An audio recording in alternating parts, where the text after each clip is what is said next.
तुम्हारी हिम्मत कैसे हुई? लगता है अपनी नौकरी और इस वर्दी से नफरत होने लगी है।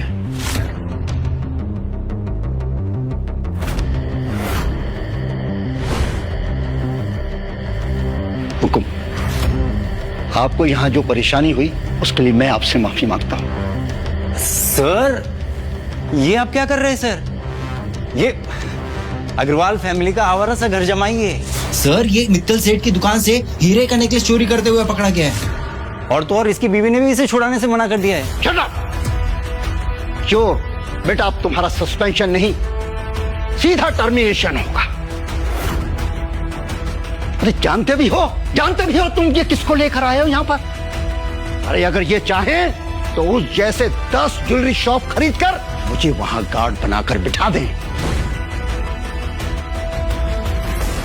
फिर कमिश्नर ने अपने मोबाइल पर उस इंस्पेक्टर को कोई मैसेज दिखाया।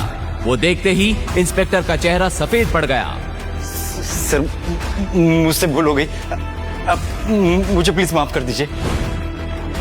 सर, रुको, मुझे क्षमा करें। आइए, मैं आपको अपनी गाड़ी से घर छोड़ देता हूँ। ठीक है, मैं ये सब भूल जाऊंगा, लेकिन एक शर्त पे। हुकुम। आपको भी मेरा ये राज भूलना होगा। मेरे इस राज के बारे में कानो कान किसी को खबर नहीं होनी चाहिए, खासकर मेरी बीवी को। हुकुम। गौतम के इतना कहते ही पूरे पुलिस स्टेशन में हंगामा मच चुका था। लेकिन एक सवाल, क्या सच में गौतम कोई चोर था या इसके पीछे कोई गहरा राज छुपा था? और क्यों कमिश्नर ने उसे हुक्म कह के बुलाया? आगे एक ऐसा राज खुलेगा जो आपके होश उड़ा के रख देगा।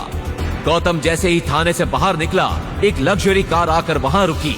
उसमें से एक बुजुर्ग शख्स उतरे और उन्होंने गौतम के हाथ में एक छोटा सा बॉक्स दिया।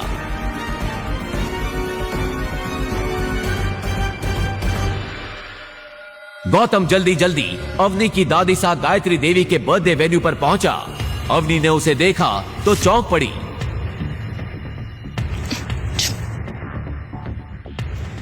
यहाँ कहाँ से आ गए? चोर कहीं के। किसने छुड़ाया तुम्हें थाने से? वहीं पड़े पड़े सड़ जाते ना तो अच्छा होता। मैंने कोई चोरी नहीं की अवनी। ज्वेलरी शॉप के सामने खड़ा था, पुलिस ने पकड़ लिया। बड़ी मुश्किल से अपनी बेगुनाही का सबूत देकर आया हूँ। ठीक है ठीक है। कैसी सस्ती से गिफ्ट दिखाकर लेकर आए हो तुम?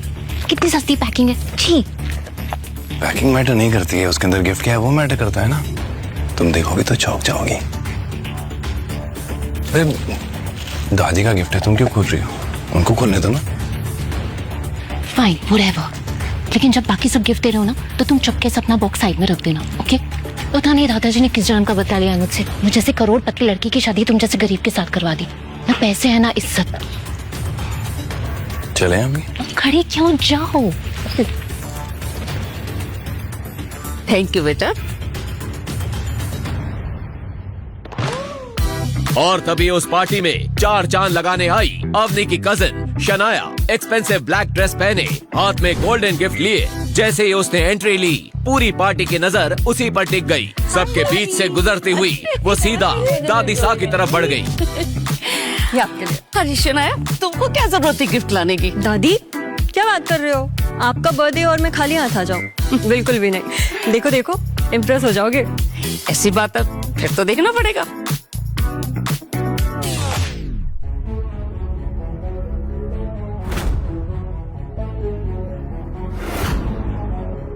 डायमंड पेंडेंट, इतना चमकीला हीरा अपनी 75 साल की उम्र में तो मैंने पहली बार देखा है।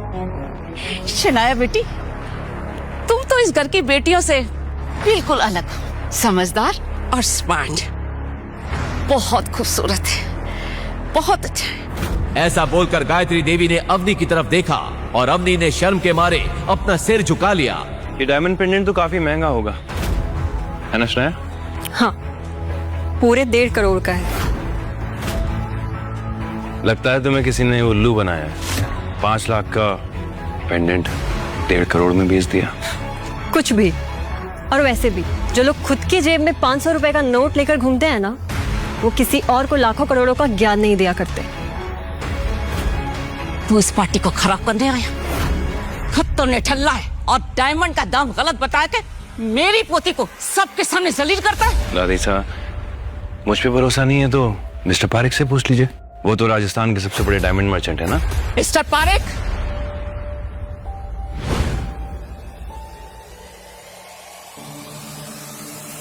देखिए और दाम बताइए।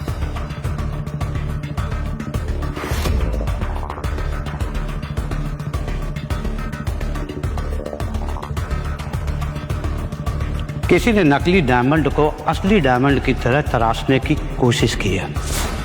मेरी बरसों की पारखी नजर धोखा नहीं खा सकती। किसी ने सनाया जी को ठग लिया है। अब किसी ने सनाया जी को ठगा है या फिर वो खुद बड़ा चढ़ा के इसके पैसे बता रही हैं, तो शनाया जी ही जाने। सनाया जी, अब आप बताएंगे कि मैं बताऊं? अरे मिस्टर पारिक, मैं ही बता देता हूं।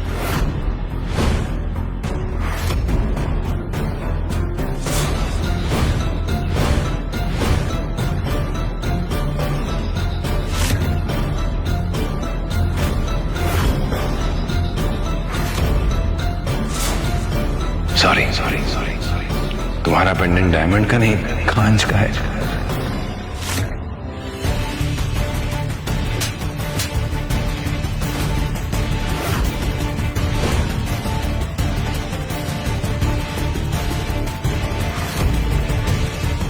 तेरी इतनी औकात कि मेरी पोती के लिए बोले?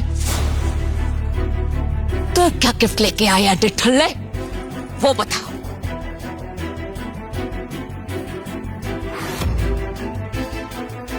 ये भी 2 कौड़ी का होगा। मिस्टर पारिक, मौका लगे तो इस तोहफे को भी परख लीजिएगा। आज से, बल्कि अभी से, मैं इस अग्रवाल खानदान से सारे नाते तोड़ता हूं। दादी साहब, थप्पड़ नहीं मारना चाहिए था। जिस कुत्ते को आपने 2 साल तक पाला, वो आज ये घर छोड़ के जा रहा है। लेकिन एक दिन आएगा कि आप खुद अपने घुटनों के बल बैठ के माफी मांगेंगे, तब बात करेंगे। अपने कहे इन शब्दों के गुरूर में गौतम पार्टी से चला गया। उसके इस तेवर से पार्टी में आए मेहमानों का मनोरंजन तो हुआ ही था, लगे हाथ अवनी की बेइज्जती भी हो गई थी। गौतम, लेकिन गायत्री देवी को पहली बार गौतम की बातों में एक रॉयल अंदाज दिखा था।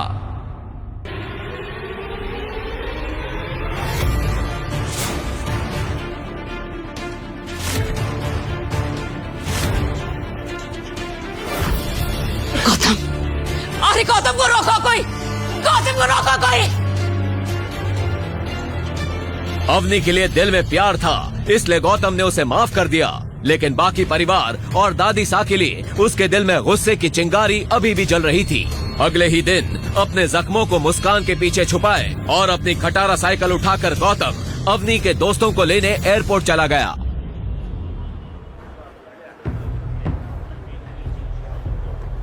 प्लेन लैंड करे 20 मिनट हो चुके थे। अवनी के 2 दोस्त एयरपोर्ट पर गौतम का वेट कर रहे थे। यार रिया, क्या हुआ तेरे उस फ्रेंड के पति का? देखना अभी तक आया नहीं। आई नो, आता ही होगा। यू नो मेरी फ्रेंड है ना अपनी, वो बहुत अमीर है। 12 to 15 तो उसके पास कार्स है। चूज ही नहीं कर पा रही होगी कि आज कौन सी लेके जाए। तभी वहाँ खुद अवनी कैब से आ पहुंची। Hi, how are you? Good, and I'm so sorry I'm late. Gautam, एक minute, I'll just call him. Hello Gautam, कहाँ हो तुम? तुम्हें यहाँ मुझसे पहले होना था ना। बस अपनी में आई गया। और क्या हुआ, तुम ऐसे हाफ क्यों रहे हो? हाँ, पहुंच रहा हूँ। जल्दी आओ। He is just coming. अभी आ रहा है।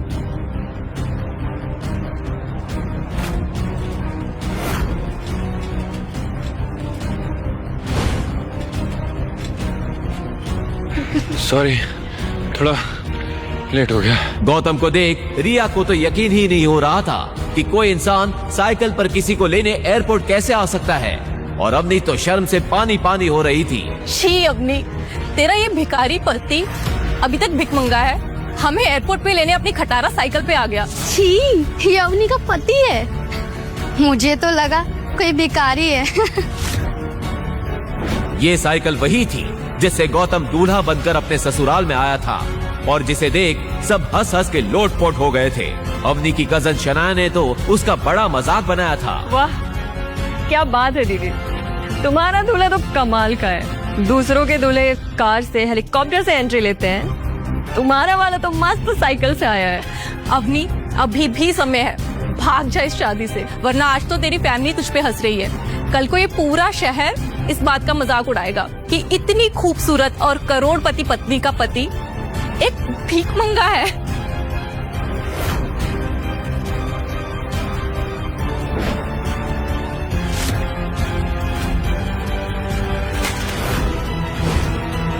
तुमने क्या कसम खा रखी है गौतम कि सबके सामने मेरी नाक कटाओगे? मेरी करोड़पति फ्रेंड्स को एयरपोर्ट पे लेने के लिए साइकिल से आए हो, तुम्हें शर्म नहीं आती? मैंने कहा था ना, घर से गाड़ी लेकर आना तुम। अवनी, जब मैं घर गया ना तो एक गाड़ी खड़ी थी और जब मैं चाबी लेने गया तो बड़े वाले नौकर ने बोला कि ये गाड़ी नहीं ले जा सकते, तो मैं क्या करता? God, I can't with you, Gautam. You know, तुम वो घंटा हो जैसे कोई भी बजा के चला जाता है। घंटा? घर के जमाई होने के बाद भी घर के नौकर तुम्हें डांट लगा के चले जाते हैं। You know why? क्योंकि तुम एक फटेहाल भिखारी हो। अरे गाड़ी नहीं थी तो कैब से आ जाते ना। पैसे नहीं थे मेरे पास, सिर्फ 75 रुपए थे। फिर मैंने सोचा मैं यहाँ आके तुमसे पैसे ले लूंगा। You know what? थोड़े पैसे मुझसे ले लो और जाके जहर लेकर आ जाओ। तुम जैसे भिखमंगे पति होने से बेटर है कि मैं मर जाऊं।